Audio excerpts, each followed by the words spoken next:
안녕하세요. 호도의 아카데미 장대현 목사입니다.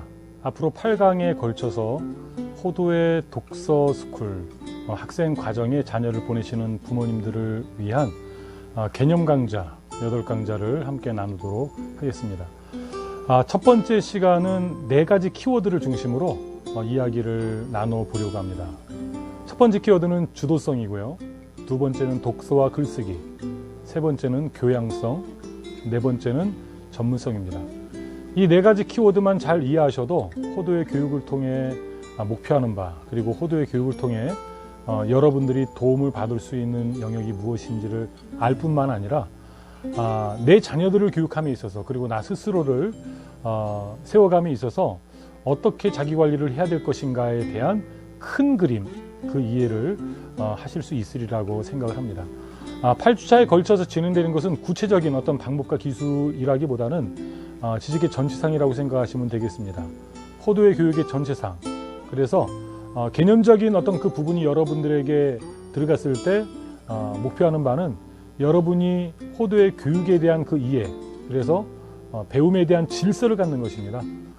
여러분들의 자녀들에게 호도의 교육을 통해서 어떠한 도움을 줄 수 있는지, 그것을 넘어서 학교를 통해, 교회를 통해, 우리 자녀들이 배움을 통해, 그리고 자녀를 넘어 나 스스로는 어떠한 목적과 목표를 가지고 어떠한 전술로서의 방법과 기술을 추구해야 하는가, 그리고 변화의 과정 속에서 어떻게 나의 변화를 측정해 갈 것인가에 대한 이야기까지 한번 나눌 수 있는 부분들 최대한 8주차로 잘 정리해 나눠보도록 하겠습니다. 강의는 한 15분에서 20분 정도의 강의가 되지 않을까 생각을 해봅니다.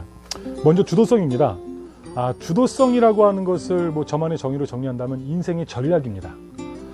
전략이라고 하는 것은 어떠한 그 전반적인 계획이라고 할 수 있겠죠. 인생의 전략이니까 인생에 대한 전반적인 계획입니다. 오늘 우리의 그 참된 행복을 추구함에 있어서 주도적이냐 주도적이지 못하느냐라고 하는 것은 굉장히 핵심적인 사안입니다. 우리 자녀 교육으로 좁혀봤을 때 우리 자녀들을 주도적인 자녀로 키워갈 것인가는 교육에 있어서 굉장히 중요한 부분이죠. 그런데 여기서 우리가 먼저 초기값으로 가져가야 될 것은 뭐냐면 타고난 주도성이 있다는 겁니다. 어떤 아이는 가르친 적이 없는데, 배운 적이 없는데 그냥 주도적이에요. 어떤 아이는 공부는 굉장히 잘하는 것 같은데, 책은 많이 읽는 것 같은데 주도성이 좀 부족하다, 이런 모습이 있잖아요. 바로 이것을 전제하자는 것이죠. 사람마다 다 다른 거예요. 하나님이 주신 모습이 같지 않습니다. 그런데 주도성이 부족한 아이에게는 분명히 그것을 단점이라고 이야기할 수 있겠지만 하나님은 그 아이의 그 모습을 통해서 무언가 이루려고 하시는 부분이 있다는 부분을 저는 알고 있습니다. 전 어렸을 때 결코 주도적인 사람이 아니었어요. 그런데 지금 사람들은 저를 매우 주도적인 자라고 일컬어집니다. 바로 그것은 저의 배움의 과정 속에서 스승의 영향력, 그리고 배움의 과정 속의 읽기와 쓰기를 통해 저에게 일어난 그 과정의 진보가 가져다준 결과입니다. 때로는 주도적일 때 굉장히 피곤할 때가 있습니다. 가만히 아무도 없는 곳에서 저 스스로는 주도적이지 않은 그 순간을 또한 즐길 줄도 압니다. 그래서 지금 내 아이는 주도적인데, 내 아이는 주도적이지 못한데, 이것은 사람마다 다 다르기 때문에 서로 다른 초기값을 가지고 여러분들이 이 내용을 잘 소화하기를 바랍니다. 그런데 교육 이전에 주도적이든 아니면 교육 이전에 주도적이지 않던 모두 동일하게 함께 관심을 갖고 향상시켜야 되는 영역이 뭐냐면, 주도성은 단순한 것이 아니라는 것이죠. 크게 3 영역으로 나눌 수가 있는데, 주도성은 첫 번째로 의결하는 힘, 의결하는 능력입니다. 뭔가 결정하는 것이죠. 결정을 내리는 위치에 있다라는 것도 어찌 보면은 어느 정도의 실력이 검증받았다고 할 수 있겠지만, 그 실력이 검증받기 전에도 오늘 우리는 삶의 수많은 그 의결의 순간, 결정의 순간에서 머뭇거리게 됩니다. 그런데 주도적인 사람은 좀 쉽게 결정해요. 남들이 볼 땐 쉽게 결정하는 것처럼 보여지죠. 그런데 이 결정하는, 의결하는 것만을 가지고 주도적이다라고 이야기할 수 없습니다. 두 번째 주도성의 요소는 바로 실행하는 힘입니다. 실행하는 능력이에요. 좀 더 자세히 말한다면 지속하는 힘입니다. 결정은 했는데 지속하지 못해요. 결정은 했는데 실행하지 못해요. 그러면 온전한 주도성을 가졌다라고 이야기할 수 없습니다. 그냥 일을 벌이기에 발빠른 사람이라고 이야기할 수 있겠죠. 그런 사람은 어느 기관에서도 어느 공동체에서도 환영받지 못합니다. 주도성이란 의결하고 그리고 그것을 실행하며 지속하고 마지막 세 번째로 그것에 대해서 책임지는 힘, 책임지는 능력이 있는 사람입니다. 우리 자녀들이 지금 어떤 성향상 주도적이지 않은 것처럼 보입니까? 꼭 주도성이 외향적일 필요만은 없습니다. 스스로 심사숙고하며 아무도 알지 못하는 순간에 인생의 중요한 결정을 내리고 묵묵히 그것을 실행할 수도 있습니다. 그리고 그것을 책임질 수 있는 진정한 리더십을 소유한 아이들, 굉장히 조용한 아이들 속에서 나올 수 있다는 것이죠. 그냥 우리가 알고 있는 어떠한 결정을 잘하고 무언가 결단력이 있어 보이는 그것만을 주도성이라고 우리는 속단해서는 안 됩니다. 주도성은 다시 말하면 세 가지 뭐라고 했죠? 의결하고 그리고 실행하며 지속하고 그것에 대해서 책임질 수 있는 아이들. 여러분, 이것이 교육으로 가능합니다. 서로 다른 초기값이지만 바로 그 부족함을 교육을 통해 채워나갈 수 있는데, 바로 이 주도성 다음에 호도의 교육을 통해 강조하는 두 번째, 독서와 글쓰기를 통해 그 주도성을 세워나갈 수 있다라고 하는 사실을 우리가 기억해야 합니다. 첨언하지만 독서와 글쓰기만을 통해서 주도성을 키울 수 있다라고 하는 것이 아니에요. 사람들이 독서와 글쓰기를 통해서 이룰 수 있는 그 결과치에 대해서 제가 생각할 때는 10분의 1도 독서와 글쓰기의 가치를 대부분의 사람들이 모르는 것 같아요. 그래서 제 인생의 사명은 남들이 볼 땐 독서와 글쓰기지만 그 독서와 글쓰기로 인생을 이야기하는 거예요. 행복을 얘기하는 거고요. 하나님을 이야기하고 신앙을 얘기하는 거예요. 그냥 독서와 글쓰기는 저에게 수단, 방법, 기술입니다. 그런데 굉장히 가치 있는 것이죠. 왜요? 첫 번째, 그 주도성은 뭐라고 했죠? 인생의 전략이잖아요. 그 인생의 전략을 이룰 수 있는 실행 능력, 실행 기술, 실행 방법, 바로 꿈을 향해 나아가는 전술입니다. 뭐가요? 독서와 글쓰기가요. 독서와 글쓰기가 우리 아이들이 주도적으로 꿈을 향해 나아갈 때 그것을 이루게 하는 방법과 기술이 된다는 사실을 깊이 있게 깨달은 사람이 많지가 않아요. 취미로서의 독서와 글쓰기, 그것으로 충분하지 않습니다. 그것은 누구나 다 아는 거잖아요. 내가 재밌어하는 TV, 내가 재밌어하는 영화, 내가 재밌어하는 만화책, 내가 재밌어하는 그냥 분야의 책, 그것을 읽는 게 뭐가 어렵습니까? 남들이 볼 땐 야, 너는 과학책을 저렇게 전문성 있게 많이 읽어? 라고 하겠지만 그것만 가지고는 지금 우리가 이야기하는 균형 잡힌 사람, 호도애가 이야기하는 그러한 인재상에는 걸맞지가 않습니다. 여러분, 진정한 독서와 글쓰기는 결코 쉽지 않습니다. 임계점을 넘어선 역량을 소유하기 위해서, 그러한 능력을 갖기 위해서 독서와 글쓰기는 우리에게 많은 걸 요구합니다. 근데 많은 걸 요구한다고 해서 그것이 힘들다고 해서 그것이 오늘 우리에게 고통스럽냐? 그러지 않아요.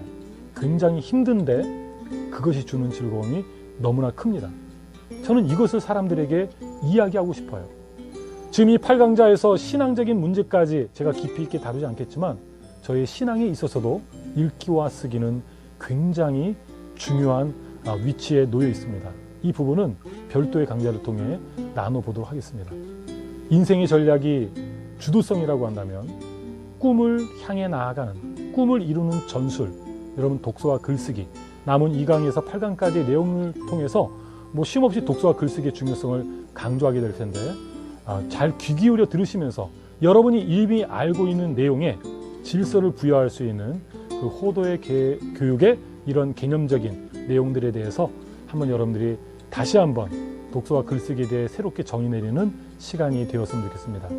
여러분의 자녀들이 호도의 교육 과정에 참여할 때 여러분이 무엇에 관심을 가져야 된다고요?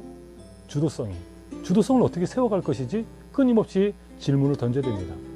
호도의 모임에서만이 아니라 학교에서 우리 아이의 주도성을 어떻게 세워가고 있을까? 교회에서는 어떻게 하면 주도적인 그 신앙인으로 설 수 있을까?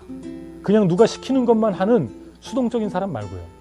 하나님이 원하시는 주도적인 신앙인으로, 하나님 앞에 선 단독자로 어떻게 내 자녀를 세워갈 수 있을까? 이것은 우리의 끊임없는 질문이어야 됩니다. 바로 그 주도성을 꿈을 향한 전술로서의 독서와 글쓰기로 이룰 수 있다는 것이죠. 너무나도 강력한 수단입니다. 세 번째는 교양성입니다. 이 교양성은 독서와 글쓰기의 가장 중요한 목표 가운데 하나입니다. 교양성이라고 하는 것을 다른 말로 표현한다면 인문학적 소양입니다. 제가 이야기하는 이 교양성은, 인문학적 소양은 교양이라고 하는 것에 인간으로서의 역량이 추가될 때 저는 이것을 인문학적 소양이라고 일컫습니다. 여러 인문학적 능력 자체는 세상에서 돈이 되지도 않고요. 때로는 능력 자체로 어떤 결과, 어떤 문제를 해결하는 능력이 안 될 수가 있습니다. 그런데 이 인문학적 소양이 없는 사람은 지금 다음번 네 번째로 이야기하려고 하는 참된 전문성을 가질 수가 없습니다. 이것도 2강에서 8강까지 내용 가운데 좀 더 자세히 다루겠습니다. 바로 호도의 교육을 이해하는 세 번째 키워드는 교양성이고, 그것은 인문학적 소양인데, 그 인문학적 소양이라고 하는 것은 교양성 플러스 역량을 세워가야 된다는 것이죠. 그래서 호도가 정의하는 인문학적 소양은 트리비움의 역량 강화에 힘을 쏟습니다. 읽기와 쓰기는 그것을 위한 최고의 방법과 최고의 기술입니다. 그리고 그 안에 수많은 디테일, 여러 가지 프로그램을 통해서 어떻게 인간의 역량을 강화시킬 수 있는지, 트리비움의 역량을 강화시킬 수 있는지에 대한 그런 보관을 가지고 있고요. 그것은 저희 호도회만의 노력이 아닙니다. 인류 역사의 수많은 성각자들의 가르침 속에 호도회가 정리한 것일 뿐입니다. 그래서 트리비움이라는 것이 무엇인지는 별도의 강좌를 통해 이야기하겠지만, 첫 번째는 그래머, 로직, 레토릭이에요. 문법과 논리와 수사인데, 무언가를 받아들이는 능력, 무언가를 정리하는 능력, 무언가를 표현하는 능력. 여러분, 단순하지만 인간의 역량은 이 세 가지를 중심으로 구성된다는 겁니다. 이 세 가지를 잘 못하면 능력 없는 자로 인정받을 수밖에 없어요. 인생의 전략으로서의 주도성이 있다고 생각해 보세요. 그리고 꿈을 이루는 전술로서의 어떠한 독서와 글쓰기를 하는데 그에게 트리비움의 능력이 없다고요? 그냥 똑똑해는 보이는데 역량이 없습니까? 그럼 그 사람은 그냥 좀 부정적인 의미의 평범한 삶을 살아가게 됩니다. 그 평범한 삶은 진정한 주도성을 가지고 살아가는 삶이 아니라 누군가에 의해 재단된 삶일 가능성이 큽니다. 여러분, 우리 아이들이 독서와 글쓰기를 통한 첫 번째 목표는 교양성입니다. 어떤 교양성이요? 인문학적 소양, 역량을 세워가는 교양성입니다. 그러기 위해서는 트리비움의 역량 강화를 읽기와 쓰기의 과정을 통해 세워줘야 됩니다. 우리 아이들이 학교 가서 수많은 과목의 내용을 배우는 것이 목표라고 한다면 학교를 보내지 마세요. 책을 통해 더 많은 내용을 배울 수 있습니다. 우리 자녀들이 학교에 가서 친구들과 사회성을 키운다고요? 정말 학교에서 사회성이 키워집니까? 더 멋진 공동체가 얼마나 많은데요. 학교를 다니지 말라는 얘기가 아닙니다. 저희 특별한 어떤 나름대로의 가치관과 목표가 있기 때문에 제 자녀들을 학교에 보내지 않을 뿐이지, 학교에 보내지 않음으로 인해서 포기해야 됐던 많은 것들이 있습니다. 그런데 그러면서까지도 학교에 자녀를 보내지 않았던 것은 바로 지금 위에서 이야기하고 있는 이 주도성과 읽기와 쓰기, 그리고 참된 교양성, 인문학적 소양, 트리비움의 역량을 베이스로 한 인문학적 소양을 우리 자녀들에게 세워주기 위해서입니다. 바로 이러한 인문학적 소양을 갖췄을 때 네 번째, 전문성을 갖는, 세상을 변화시킬 수 있는 인재가 되는 것입니다. 그냥 한 분야의 전문가가 됐다고 해서 지금 제가 얘기하는 전문성을 소유했다고 할 수가 없습니다. 의사라고 다 똑같은 의사 아니죠. 판사라고 다 똑같은 판사가 아니잖아요. 목사라고 다 똑같은 목사 아니고 교사라고 다 똑같은 교사가 아니지 않습니까? 제가 여기서 지금 신앙적인 가치관적인 바탕을 이야기하지 않기 때문에 그것을 도외시하는 것이 아닙니다. 좀 학습적인 그러한 좀 단일 주제 안에서 이야기한다는 것을 여러분들이 이해해 주세요. 트리비움의 역량이 없는 의사, 트리비움의 역량이 없는 준비되지 않은 그런 인문학적 소양이 없는 판사, 그런 인문학적 소양이 준비되지 않은 목사와 교사, 여러분 문제 많습니다. 왜요? 하나님의 형상으로 창조된 인간에게 주어진 이 트리비움의 역량을 우리가 소중히 여기지 못하고 준비하지 못한 상태에서 전문 영역에 뛰어들었을 때 우리가 할 수 있는 일이 뭐겠습니까? 그냥 나 한 사람, 내 가정, 나의 입에 풀칠하는 것은 어렵지 않겠죠. 그러나 하나님 그리고 이웃을 사랑하고 섬기며 세상을 변화시키는 그 일에 있어서는 충분치가 않습니다. 그래서 인문학적 소양, 교양성으로서의 역량을 전제로 했을 때 각 분야의 전문성을 추구해 나갈 때 그 사람의 전문성은 세상을 변화시킬 수 있는 그런 인재로 자라날 수 있습니다. 호도의 교육과정을 통해서 하루 이틀이 아니라 1년, 2년이 아니라 오랜 시간에 걸쳐서 목표하는 이 4가지 주도성, 그리고 독서와 글쓰기, 그리고 교양성, 인문학적 소양, 그리고 전문성, 이 4가지 키워드에 대해서 여러분들 한번 깊이 고민해 보시기를 바라고요. 여러분의 자녀의 문제만이 아닙니다. 여러분의 문제고 저의 죽는 그 순간까지 주어진 과제입니다. 여전히 저도 주도적이기 위해서 기도하고 노력하고 있고요. 읽기와 쓰기는 여전히 저 스스로에게도 과제고요. 그리고 인문학적 소양, 그리고 전문성, 여전히 제가 해결해야 될 난제들로 앞에 가득합니다. 여러분의 자녀들에게 호도회가 도움을 줄 수 있겠죠. 일부입니다. 여러분 부모가 이 부분에 대한 전체상 개념을 가지고 있을 때 내 자녀들이 학교에 가든 교회 가든 어느 공통에 속하든 호도에 있던 그 가정 속에서 좀 진정 하나님의 사람으로서의 아름다운 그런 사람으로 세워갈 수 있다고 생각합니다. 호도의 가정을 통해 여러분들에게 드릴 수 있는 도움 최선을 다해 드리도록 하겠습니다. 또 이렇게 부모를 통한 지원 강자로 옆에서 지원해 드릴 테니까요. 여러분의 그 개념을 잡아나가고 여러분의 지식의 체계, 교육의 체계에 질서를 잡아나가는데 이 강좌가 도움이 되었으면 합니다. 다음번 2번째 강좌로 찾아뵙도록 하겠습니다. 감사합니다.